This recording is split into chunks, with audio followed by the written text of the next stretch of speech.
초등학교 교실에서 너는 어떤 사람이 되고 싶니? 라고 물어보면 아이들이 그냥 너도 나도 그냥 손을 들고 얘기를 합니다. 저는 유튜버가 되고 싶어요. 저는 과학자가 될 거예요. 저는 축구 선수가 되겠습니다. 어떤 아이는 로봇가 되겠다는 사람도 있습니다. 아이들은 특정한 직업군을 선택하는 경우가 많이 있습니다. 왜냐하면 앞으로 미래에 내가 어떻게 돼야 할지 막연하거든요. 그런데 이런 아이들 사이에서 저는 스티브 잡스 같은 사람이 되고 싶습니다 라고 말하는 아이가 있어요. 벌써 구체적이지 않습니까? 벌써 다른 아이들하고 달라요. 이 아이가 생각하는 건 뭘까요? 자기가 되고 싶은 확실한 대상이 있습니다. 그 사람이 되고 싶은 것이 아니라 그 사람이 갔던 길, 그 사람이 추구했던 것, 그것을 내가 따르고 싶다는 것 아닙니까? 스티브 잡스가 어떤 사람입니까? 계속해서 새로운 아이디어를 창출해내는 사람입니다. 과학자이면서 기업가였지요. 그리고 끊임없이 도전하는 사람이었습니다. 초등학생 아이가 스티브 잡스라는 사람이 그런 사람인 줄 알았겠습니까? 아마 제대로 알지는 못했을 겁니다. 그러나 목표를 정하면 그때부터 알아가기 시작합니다. 그러면서 깨닫기 시작을 하지요. 모방으로 시작을 합니다. 그러나 처음부터 끝까지 그 사람의 인생을 똑같이 답습하지는 않아요. 왜냐하면 그 사람과 나의 인생이 다르기 때문에 그 차이를 인정해 가고 내가 취할 것, 그 사람의 장점, 나의 단점, 이런 것들이 섞여가면서 나만의 목표가 이렇게 만들어지지 않습니까? 이게 롤 모델입니다. 모델이 중요한 이유는 그 모델이 갔던 길을 똑같이 걷는 것이 아니라 나의 현실에서 저 사람이 갔던 그 길을 반추해보고 장점으로 만들어내는 것, 그게 롤 모델의 역할이지요. 우리 신앙에서도 마찬가지입니다. 어떤 그리스도인이 되어야 하나? 어떻게 신앙생활을 해야 하나? 삶 속에서 머릿속으로만 생각하는 것이 아니라 실제적인 삶 속에서 그 길을 갔던 한 사람을 주목해서 보는 것, 신앙에서 굉장히 중요한 일입니다. 오늘 말씀에서 사도 바울은 연속해서 믿음의 본에 대해서 이야기합니다. 15절을 보면은요, 5절에서 우리가 너희를 위하여 어떤 사람이 되었다라고 말합니다. 믿음의 롤 모델이 되었다는 말이죠. 바로 6절 7절에서도 말합니다. 너희가 환난 가운데서도 우리와 주를 본받는 자가 되었다. 그래서 너희가 모든 믿는 자의 본이 되었다. 그러면 믿음의 본은 도대체 무엇을 말합니까? 세상에 수많은 그리스도인들이 있습니다. 그리고 성경을 펼쳐보면 수많은 믿음의 위인들이 있지요. 그러나 그들의 인생이 똑같습니까? 같은 사람은 하나도 없습니다. 상황이 다르고 현실이 달랐죠. 그래서 자기가 처한 상황에서 믿음의 길을 자기가 선택해서 나갔습니다. 믿음의 본은 그래서 일반적일 수가 없습니다. 절대적인 답이 믿음의 본에 있지 않습니다. 각자의 삶의 무게가 다르고 또 정황이 다르고 그 길에서 선택하는 길이 다 다르지 않습니까? 솔로몬이 언제 처음 하나님을 만납니까? 왕위에 올랐을 때, 모든 것을 다 가졌을 때, 부족한 것이 전혀 없었을 때, 그때 하나님의 음성을 들어요. 그래서 감사의 일천번제를 드리지 않습니까? 반면에 욥은 언제 하나님을 만납니까? 자기가 가진 것을 다 잃어버렸을 때, 모든 것이 다 박살났을 때, 전혀 기대할 것이 없었을 때, 그때 하나님을 만납니다. 다윗이 언제 전심으로 회개합니까? 권력이 최정점에 있을 때, 그때 하나님을 진실하게 다시 만납니다. 반면에 요셉은 언제 하나님을 만납니까? 자기가 가지고 있던 모든 행복의 조건들, 아버지에게 받았던 그 모든 사랑들, 이 모든 것들이 다 무너져서 결국에는 애굽의 노예로 끌려가고, 노예로 끌려간 요셉이 감옥에 다시 갇힙니다. 그 깊은 감옥에서 다시 하나님을 만나지 않습니까? 아브라함은 모리아산 꼭대기에서 하나님을 만나서 믿음을 확증합니다. 모세는 홍해 앞에서 그 믿음을 실천하지요. 인생의 자리는 모두가 다 다릅니다. 갈등의 깊이도 다르지요. 그러나 그들이 보여준 믿음의 모습이 있습니다. 결정해야 하는 순간, 그리고 선택해야 하는 순간에 믿음의 본을 보여줍니다. 각기 다른 삶을 사는 것 같지만 믿음의 본으로 모이는 것은 너무나 공통된 신앙의 현상 아닙니까? 사도 바울이 누구에게 지금 믿음의 본을 선포하고 있습니까? 데살로니가라는 도시는 거대한 도시입니다. 그리스의 아테네 다음으로 큰 도시가 바로 데살로니가지요. 이 이 도시라는 게 단순히 시골의 반대가 아니지 않습니까? 도시는 축적됩니다. 축적된다는 말은 한정된 공간 안에 계속해서 쌓아 올린다는 거죠. 도시는 그 안에 인간의 욕망이 거미줄처럼 엉켜 있습니다. 그리고 그 욕망을 벽돌 쌓듯이 계속 쌓아 올리는 것, 그게 도시의 속성 아닙니까? 데살로니가의 도시를 보십시오. 번쩍번쩍거리는 왕궁이 있었을 겁니다. 대리석으로 깎아지는 듯한 그런 신전들이 많았을 거예요. 그 아래의 골목에 사람들이 저마다 바쁘게 다닙니다. 어디를 향해서 그렇게 바쁘게 걸어 다닙니까? 누구를 롤모델로 삼습니까? 데살로니가에 있는 황제, 그리고 군인들, 권력을 잡은 사람들, 가진 것이 많은 사람들, 그 사람들을 롤모델로 삼고 사는 도시, 그게 바로 데살로니가였습니다. 이곳에 한복판에 데살로니가 교인들이 있었습니다. 데살로니가 교인들은 누구를 따릅니까? 그 제국의 힘에 짓밟힌 한 사람, 그래서 죽어버린 그 사람이 바로 하나님의 아들이십니다. 세상의 힘이 아니라 사랑의 힘, 하나님의 섭리를 우리는 믿습니다. 이렇게 고백하는 사람들이 바로 데살로니가 교인들입니다. 세상의 그 어지러운 것 사이에서, 그 깊은 도시의 한가운데에서 십자가를 고백합니다. 하나님의 사랑이 어떤지를 제대로 깨달은 사람들이죠. 그래서 사도 바울은 데살로니가 전서를 시작을 하면서 어떻게 말합니까? 내가 여러분들을 기억할 때마다, 내가 여러분들을 위해서 기도할 때마다 나는 감사합니다 라고 데살로니가 전서를 시작을 해요. 그래서 오늘 말씀 3절에서 그 이유를 뭐라고 말합니까? 너희의 믿음의 역사와 사랑의 수고와 우리 주 예수 그리스도에 대한 소망의 인내를 우리 하나님 아버지 앞에서 끊임없이 기억함이니. 바울은 데살로니가 교회 교인들에게 믿음, 소망, 사랑을 발견합니다. 그런데 오늘 말씀을 가만히 읽어보면 이 믿음, 소망, 사랑이 전혀 추상적이지가 않습니다. 제일 먼저 믿음에는 역사가 필요하다. 믿음의 역사라고 얘기를 하지 않습니까? 이 역사가 뭡니까? 히스토리가 아니라 이 역사는 에네르게마라는 말입니다. work, 일이라는 거죠. 행위, 행동, 실천.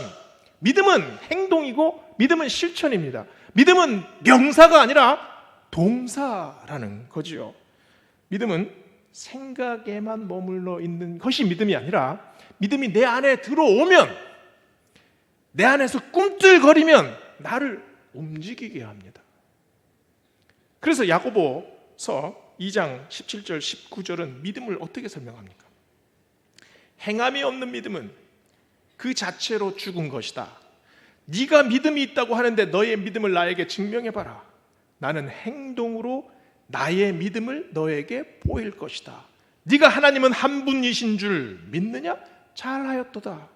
귀신들도 믿고 떠느니라. 이게 야고보서가 믿음을 설명하는 내용입니다. 아주 통렬한 꾸짖음 아닙니까?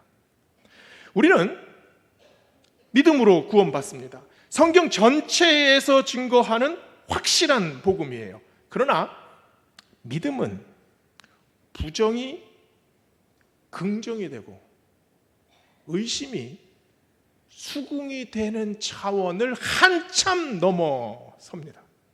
예수 그리스도를 믿는다는 말은 예수 그리스도를 따르는 실천을 동반합니다. 그래서 믿음의 실천이 믿음을 내 마음 안에만 가둬놓을 수가 없습니다. 믿음은 내가 예수 그리스도가 나의 구주이심을 믿습니다 라는 고백은 내 영혼 속에 가둬놓을 수 있는 것이 아니라 이것 자체가 능력이 돼서 우리를 움직이게 합니다. 믿음이 우리 영혼 속에 들어오면 그 믿음이 우리의 열정이 됩니다. 그 열정은 우리의 영혼 하나하나를 뜨겁게 만들죠. 내가 뜨거워지면 나는 움직입니다. 이게 믿음의 실천이죠. 그래서 믿음은 실천과 행위야 분리될 수가 없습니다. 믿음의 고백은 우리 믿음의 행위를 더욱 강력하게 만들고 우리 믿음의 행위는 나의 믿음의 고백을 더 확고하게 만들어주지요. 가위는 두 날로 움직입니다. 가위 한쪽 날로 종이를 자를 수 없어요.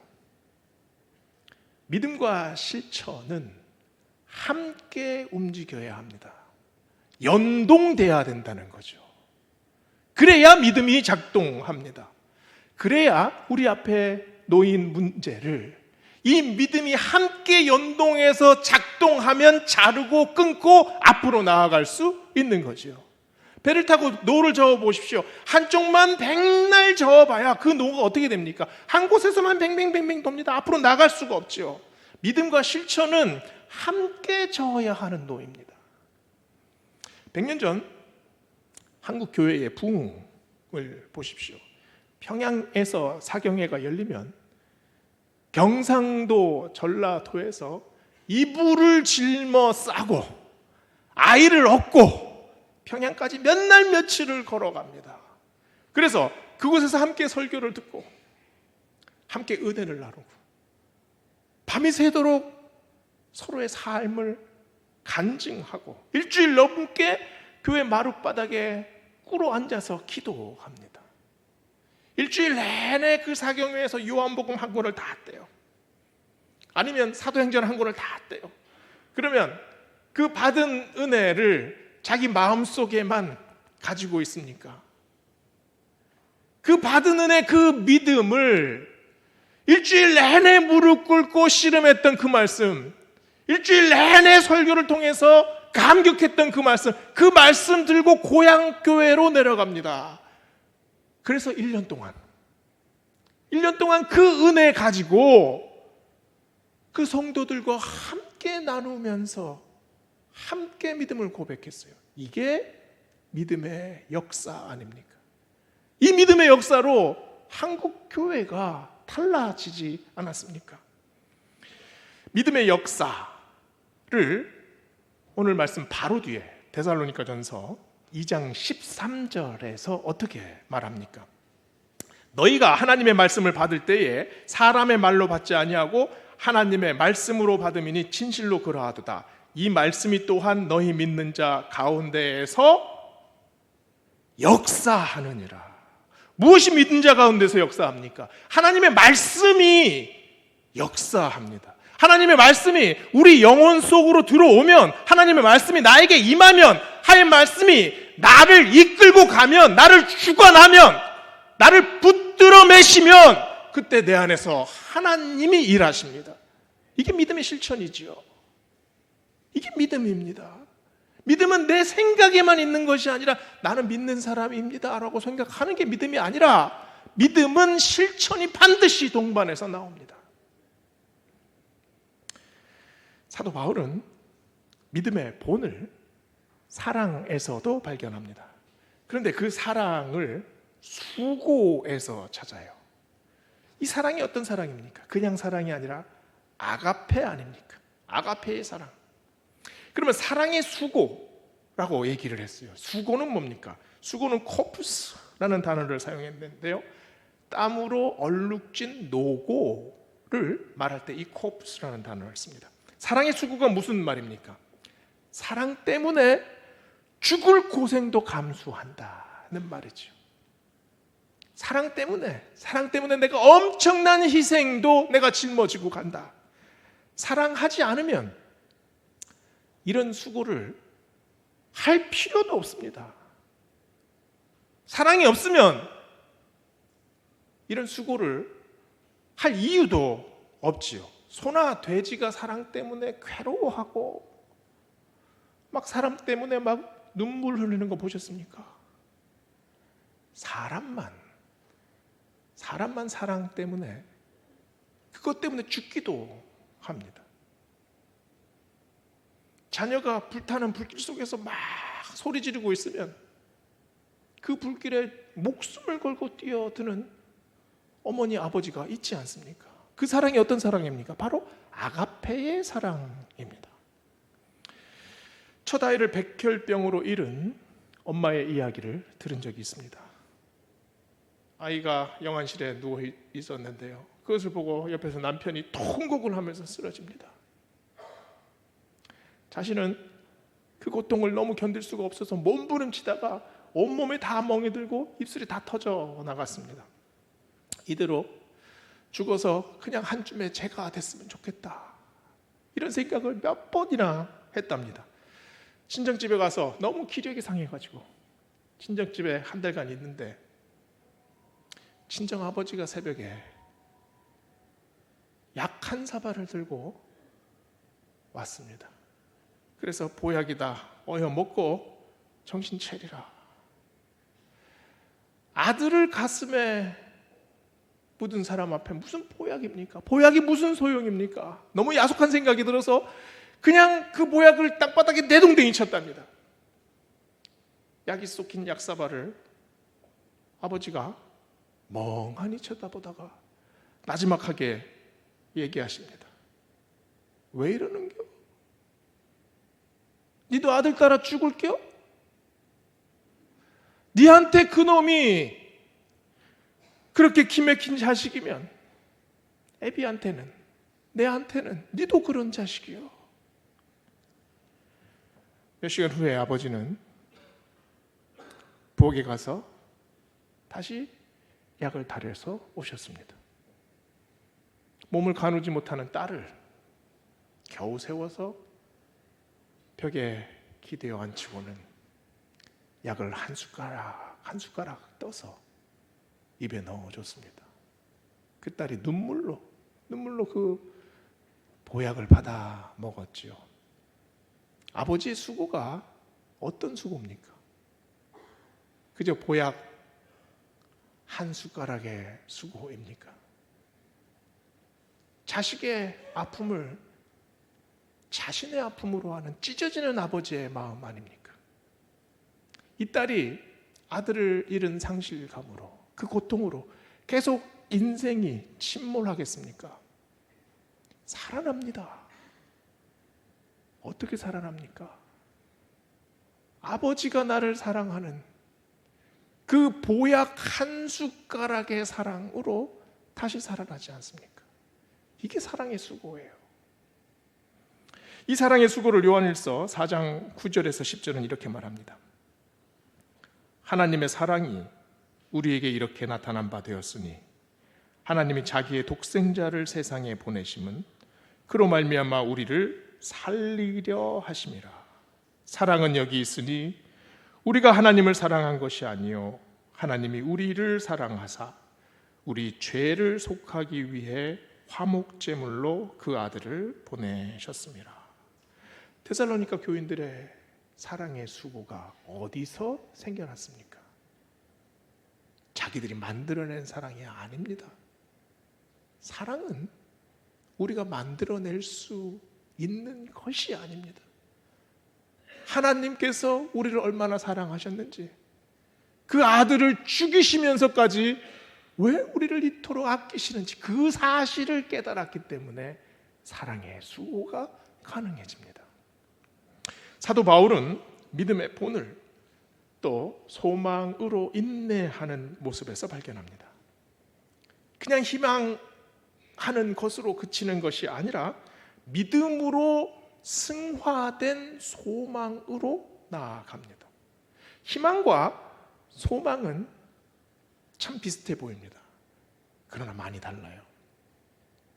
희망의 희자는 바라다라는 뜻이 있습니다. 그런데 동시에 드물다라는 뜻이 있어요.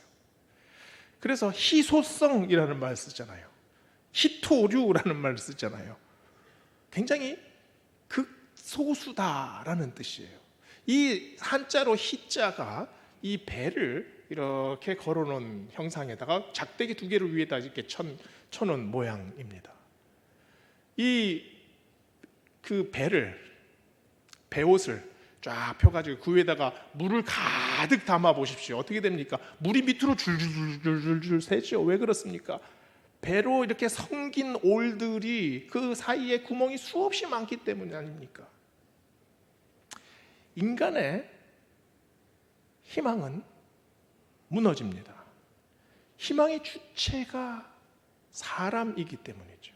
아무리 촘촘하게 계획하고 아무리 열심히 준비하고 아무리 간절하게 바라도 인간이 품은 그 희망은 언제든 무너질 수 있습니다.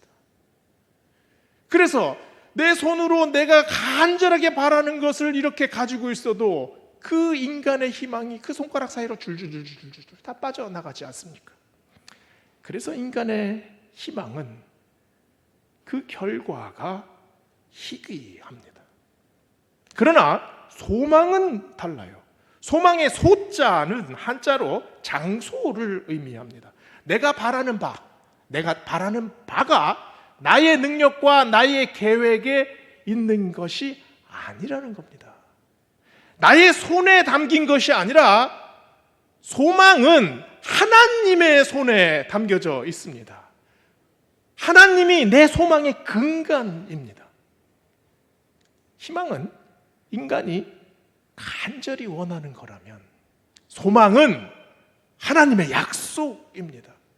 그래서 소망으로 인내한다는 것은 인간의 희망이 하나님의 소망으로 전환되는 것, 인간이 바라는 것이 아니라 그것이 완전히 거듭나서 하나님이 주시는 약속과 만나게 되는 것, 그것이 소망입니다. 그 소망의 핵심이 어디 있습니까?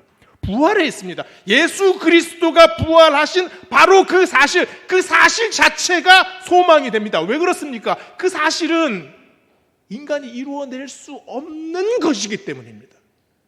인간이 아무리 바라도 죽은 육신이 어떻게 다시 살아납니까? 불가능하지요. 그러나 하나님 주시는 소망은 그 약속에 있습니다. 그 약속이 우리에게 임할 때 내 머리로는 이해가 안 되고 도저히 불가능한 그 사실이 하나님께서 붙잡아 주신 그 손에 일으킴을 당합니다. 그게 우리 영혼의 부활 아닙니까? 우리가 이것을 믿습니다. 이게 우리가 간절히 원해서 얻어지는 희망입니까? 하나님이 우리에게 주시는 약속입니다. 바로 우리가 이것을 믿지 않습니까? 우리의 소망은 이 약속에 있습니다. 모든 그리스도인들은 바로 이 약속을 붙잡고 살아갑니다. 그래서 인내하지요. 데살로니가 도성 사람들, 그 도시 한가운데서 믿음을 지키기가 얼마나 힘들었겠습니까? 모든 사람들이 그 도성의 꼭대기로 올라가려고 합니다. 무슨 수단과 방법을 써서라도 모든 유혹과 탐욕이 확대 재생산되는 곳이 바로 그 도시입니다. 그러나 그 도심의 한복판 가장 깊은 곳에서 데살로니가 교인들이 믿음의 본을 보입니다. 주님께서 부활하셨듯이 우리도 부활합니다. 저는 하나님의 약속을 믿습니다. 죽은 자를 살리셨던 하나님, 이 도성을 살려주시옵소서, 우리 가정도 살려주시옵소서, 이 기도를 데살로니가 교인들이 한 것 아닙니까? 그래서 인내할 수 있습니다. 그래서 믿음으로 실천할 수 있지요. 그래서 사랑의 수고를 감당합니다. 그래서 믿음으로 인내합니다. 이렇게 소망이 우리의 현실이 됩니다. 소망은 바라는 것이 아니라 소망은 리얼리티입니다. 현실입니다. 그 말은 내가 살고 있는 이 현실을 내가 소망을 가지면, 내 안에 하나님 주신 약속이 굳건하면 내 앞에 놓여 있는 이 어려운 현실들을, 그 소망이 우리를 이끌고 갈 수 있기 때문이지요. 우리의 믿음이 바로 이 소망 위에 놓여 있게 됩니다. 믿음, 소망, 사랑의 본이 그러면 우리 신앙에서 어떻게 구체화됩니까? 오늘 말씀 5절을 보세요. 우리 복음이 너희에게 말로만 이른 것이 아니라 또한 능력과 성령과 큰 확신으로 된 것이라. 믿음의 본을 우리는 따르고자 합니다. 그래서 믿음으로 사는 우리의 롤 모델들을 많이 찾지요. 그러면 믿음의 원형은 어디에 있습니까? 믿음을 본받을 수 있는 사람은 많이 있습니다. 그러면 그 사람 너머에 믿음의 원형은 어디에 있습니까? 엔토 슈샤쿠라는 분이 침묵이라는 소설을 썼죠. 이 소설의 배경이 그 일본 에도 시대에 그 나가사키에 박해의 피바람이 불었습니다. 우리나라에도 박해가 있었지만 일본에 비하면 아무것도 아닙니다. 일본의 박해는 너무너무 끔찍했어요. 이 엔토 슈샤쿠가 그 나가사키에 있는 오우라 성당을 우연히 방문을 했는데 그때 발견한 후미에가 있습니다. 후미에가 뭐냐 하면 후미, 밟다라는 뜻이야. 발로 밟다. 에는 그림입니다. 성화를 발로 밟는 것. 예수 그리스도의 얼굴 그림이 있어요. 그걸 해변에다 놓고 밟고 지나가라고 합니다. 그러면 사합니다. 이게 후미에예요. 소설 말미에 보면 이 로드리고 신부가 손을 뒤로 묶여서 해변에 꿇어 앉아 있습니다. 그리고 얼굴을 들어서 보면 그 해변 앞에 그 말뚝에 성도들이 다 묶여 있어요.